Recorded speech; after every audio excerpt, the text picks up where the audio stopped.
সম্মানিত মুসলমান মুরব্বিয়ান আযম বুজুর্গান ইসলাম, আল্লাহ তাআলার আনিশান দরবারে অসংখ্য শুকর আদায় করি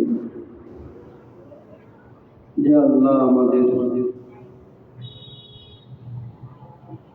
বিশেষ করে এই শেষ নবীর শেষ উম্মতের জন্য একটা বিশেষ দিবসের মাধ্যমে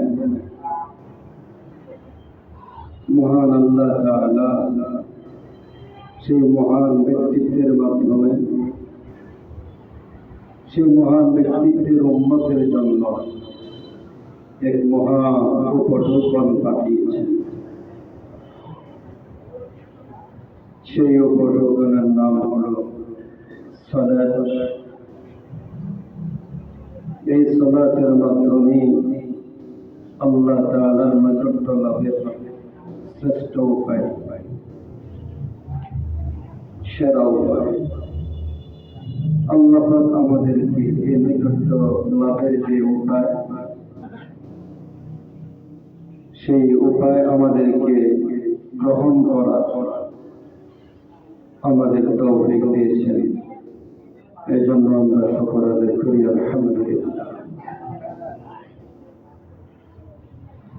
আমরা অনেকেই অবগত আছি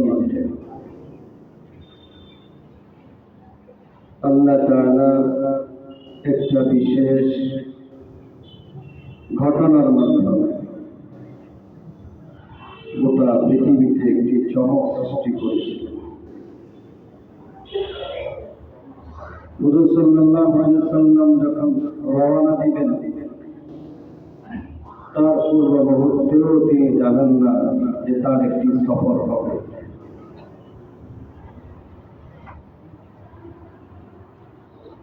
আরবের কাফেরদের বড় বড় নেতারা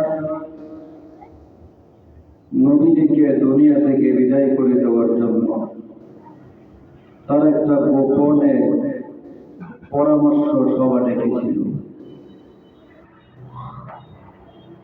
ওই গোপন পরামর্শ সভার মধ্যে সাধারণ কোন কর্মী ছিল না। আরবের যে বড় বড় নেতারা ছিল, ওই নেতৃবৃন্দই শুধু রুদ্ধরা বৈঠকের মধ্যে গোপন পরামর্শের মধ্যে অংশগ্রহণ করেছিল। তাদের সকলেরই একটি মাত্র উদ্দেশ্য ছিল, সে উদ্দেশ্য হল আল্লাহর নবীকে দুনিয়া থেকে বিদায় করে দেওয়া। তাদের উদ্দেশ্য জমিনে দাফন করে দেওয়া, নিচে নামিয়ে দেওয়া। আল্লাহ চাইছেন উপরে উঠাই দিবে। দুনিয়ার কাউকে যদি আল্লাহ উঠাইতে চান, সকল নেতৃবৃন্দ মিলিয়েও তাকে নামাইতে সক্ষম হবে না।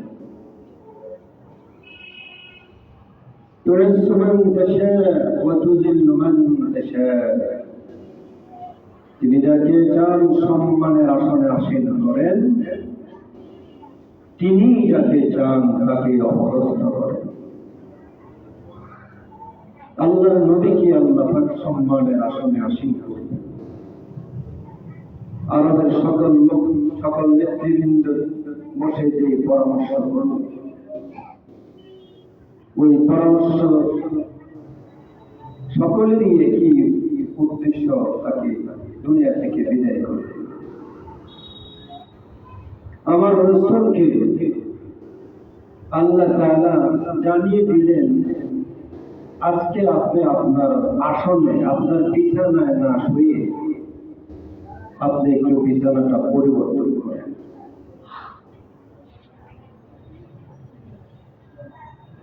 রাসূল বিছানা পরিবর্তন করলেন যেন এদেরকে ধোঁকা দিয়ে ফেলা যায়। বিছানা পরিবর্তন না করেও তো আল্লাহ পাক রাসূলকে হেফাজত করতে পারেন নাকি? রাসূল সেখান থেকে চলে গেলেন। চাচাতো বোন উম্মে হানি রাদিয়াল্লাহু তাআলা আনহা ঘরে খানে কাবার পাশে ওখানে গিয়ে হুজুর শুয়ে গেলেন, হুজুর ঘুমিয়ে গেলেন। রাসূল জানেন না যে কি করতে যাচ্ছে, এখানে এখন কি করছে, এটা রাসূল জানেন না। শুধু এতটুকু জেনেছেন যে বিছানা পরিবর্তন করার জন্য হুজুর বিছানা পরিবর্তন করলেন, ঘুমাইলেন। প্রায় গভীর রাত হয়ে গেল।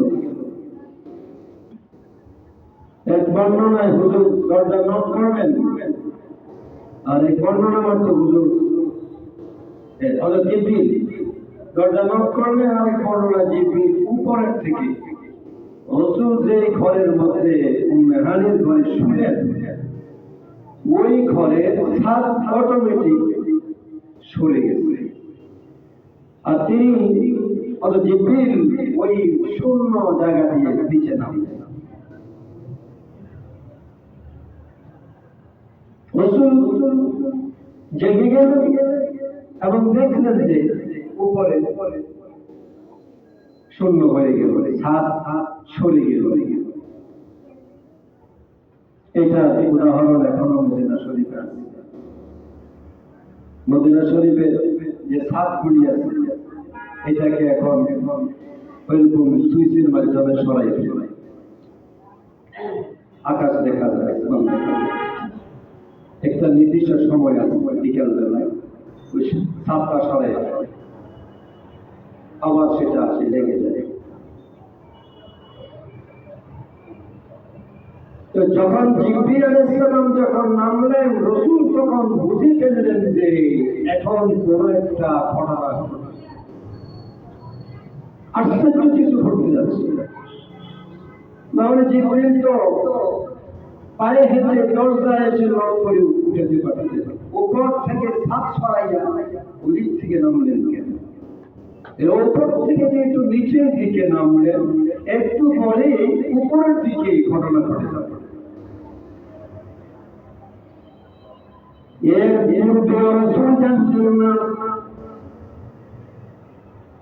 এখন কিছু একটা ঘটবে, রাসূল কিন্তু জানতেন না। জিবরিল আলাইহিস সালাম ওই ঘরের মধ্যে নামে রাসূলকে বললেন, আপনার একটা সংবাদ আছে, আমি একটা সংবাদ নিয়ে আসছি।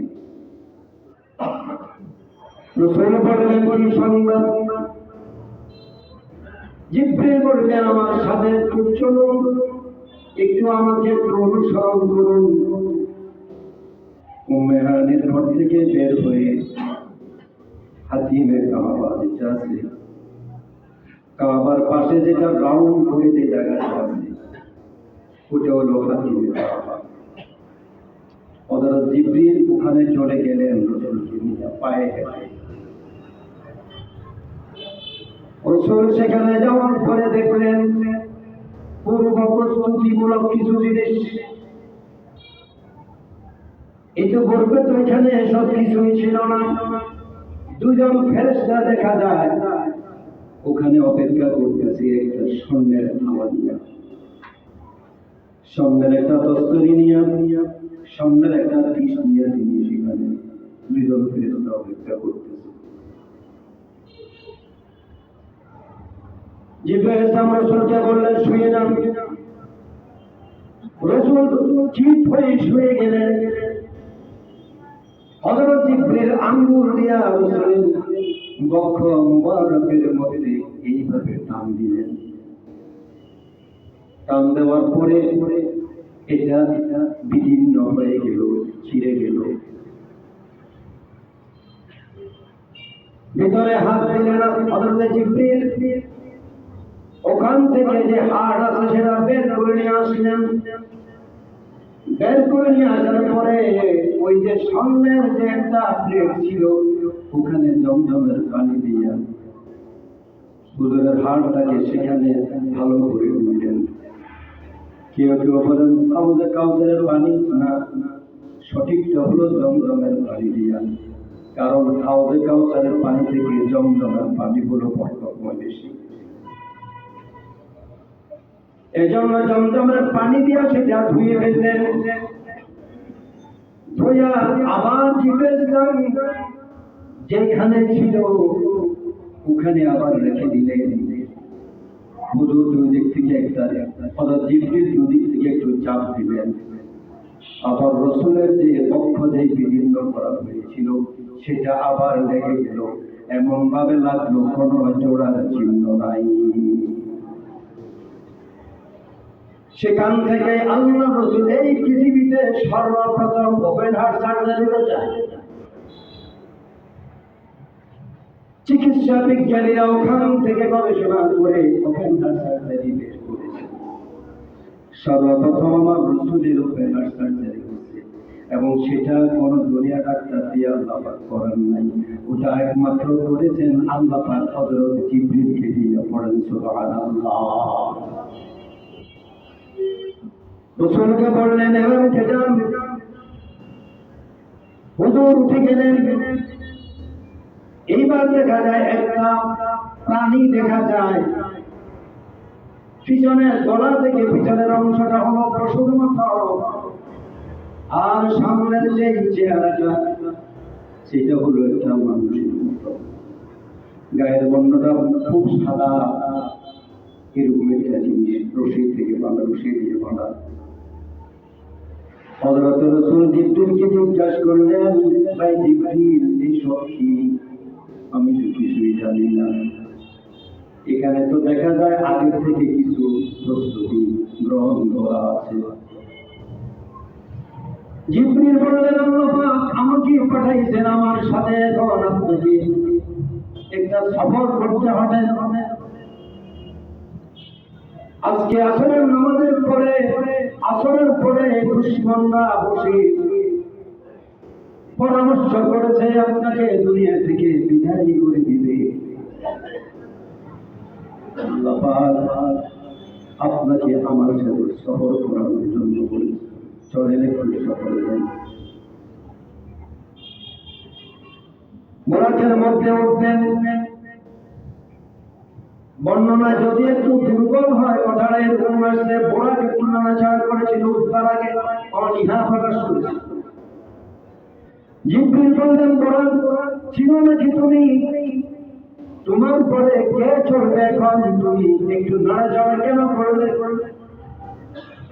বোরাক বলল, জিবরিল আমি ভালো করে চিনি, দুনিয়ার মানুষ না চিনলেও গর্তের সাপ আমার রসুলকে চিনে। চিনে কি চিনে?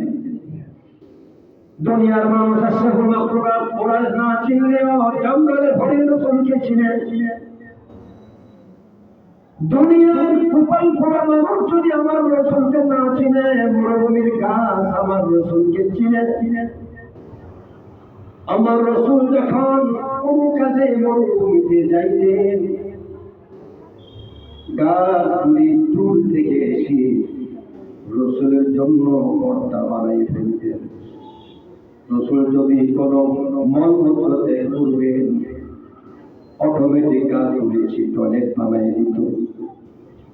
রসুল যদি সেই মলমূত্র করতেন, জমিন খেয়ে ফেলত, দুনিয়ার কোনো পশু পাখি মানুষ জিন দেখত না। গাছগুলি আবার আপনার জায়গার মধ্যে চলে যেত। সুবহানাল্লাহ। গাছ ছিল, বৃক্ষরাজি ছিল, আমার রসুলকে সূর্য ছিল, চন্দ্র রসুলকে ছিল। আবু জেহেলের হাতের মধ্যে, মুষ্টির মধ্যে পাথর ছিল, পাথর ছিল কোরআন কোপা মানুষ, কোরআন কোপা মানুষ। ইনসান সারা ইনসান আমার রসুলকে চিনল না। বোরাক বলল, জিবরিলকে, জিবরিল আমি চিনেছি ওনাকে, কিন্তু ওনার উপরে যে কোরআন নাযিল হয়েছে, কোরআন এত ভারী জিনিস না। হাযাল কুরআন আলা জাবাল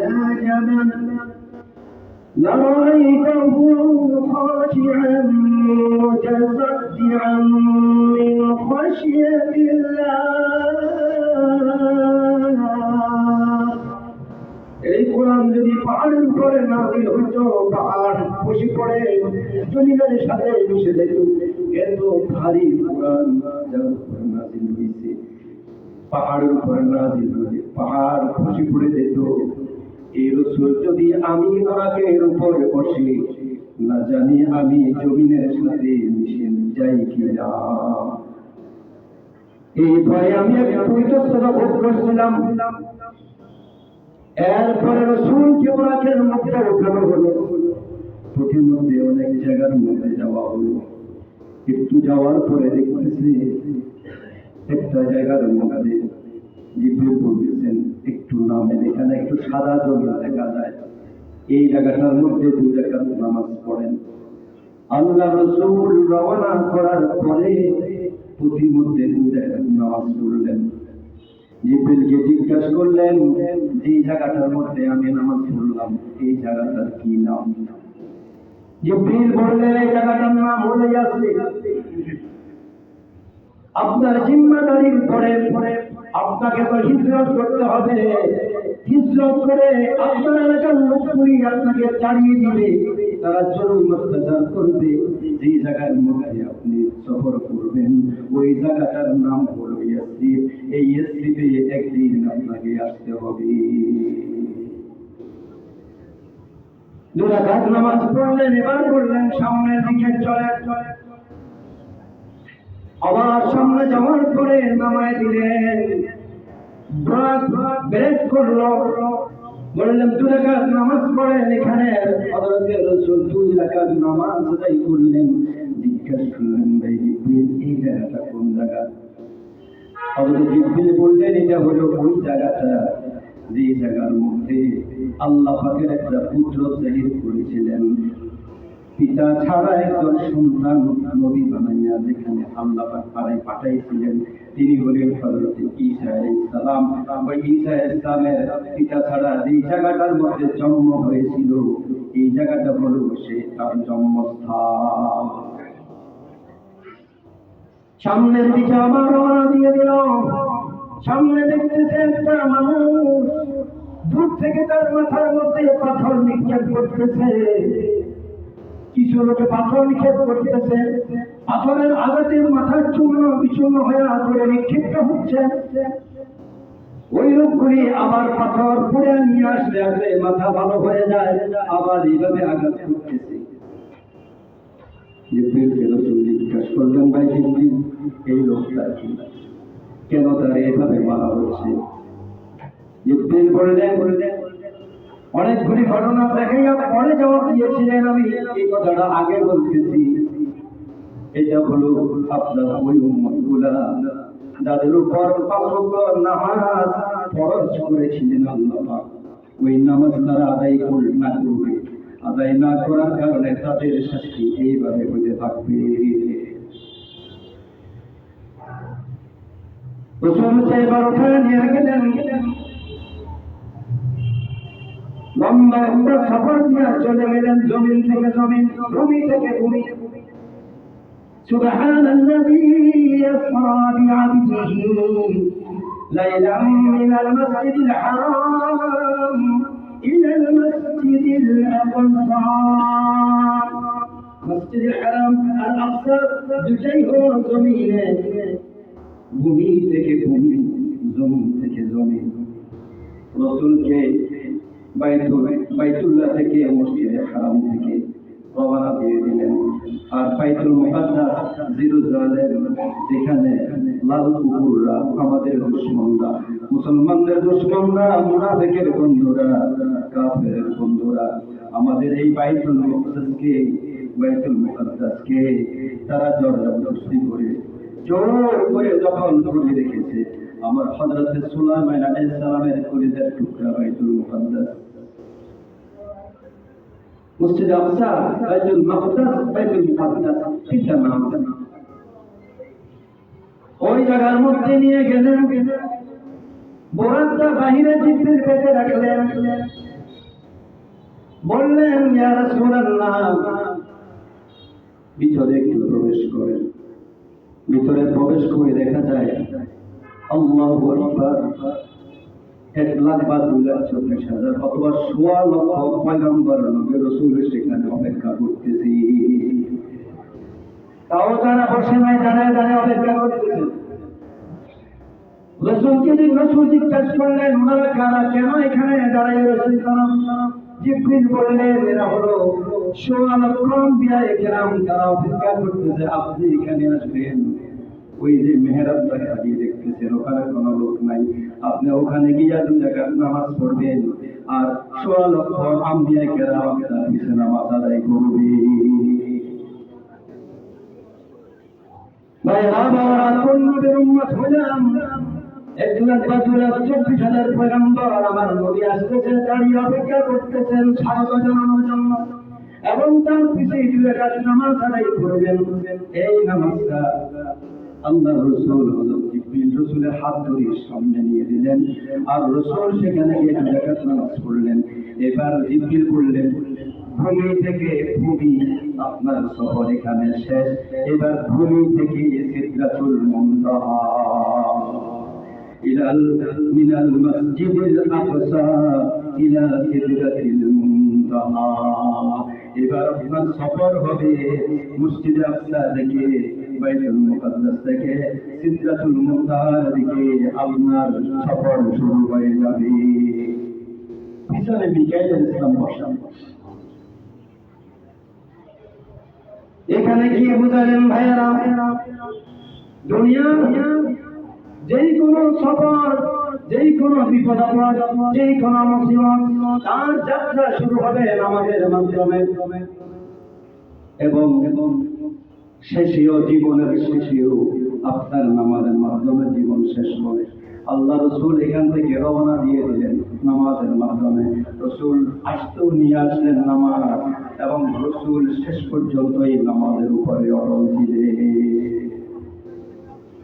এই যুবকরা ভালো করে খেয়াল করে, নামাজ যদি আদায় করা না হয়, রাসূল যে নামাজ নিয়ে আসলেন আমাদের জন্য, আল্লাহ তাআলা রাসূলকে দেখে বললেন, আমার কাছে আপনাদেরকে নিয়ে, আপনাকে নিয়ে এসে সম্মানিত করলাম, আপনার উম্মতগুলিকে আমি নামাজ দিয়া তাদেরকে সম্মানিত করলাম। গোপাল পোড়া মুসলমান, গোপাল পোড়া উম্মত, তারা সম্মানিত হতে চায় না। যদি সম্মানিত হতে চাইতো তাহলে তারা নামাজকে নিজেদের আপন বানিয়ে নিত। বোঝা গেল আল্লাহ পাকের দরবারে সম্মানিত হতে হলে নামাজ ছাড়া সম্মানিত হওয়া আর কোন রাস্তা খোলা, আর কোন রাস্তা নেই। এজন্য নামাজ আমার জীবনের শুরুতে, নামাজ জীবনের সর্বস্তরের সকল কাজের, নামাজ আমার শেষ পর্যন্ত, এমনকি যুদ্ধ ক্ষেত্রেও আমার নামাজ। সাহাবায়ে কেরাম মুজাহিদেরা যুদ্ধ ক্ষেত্রে বিবাদ হয়ে যেতেন। আগিয়া আইনে লড়াই মে আগর ওয়াক্ত নামাজ, আগিয়া আইনে লড়াই মে আগর ওয়াক্ত নামাজ,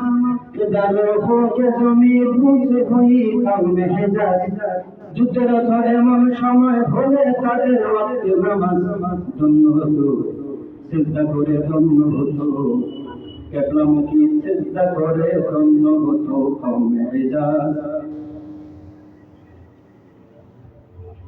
সিজদা করে, কেবলামুখী সিজদা করে ধন্য হতো কওমে হিজাজ।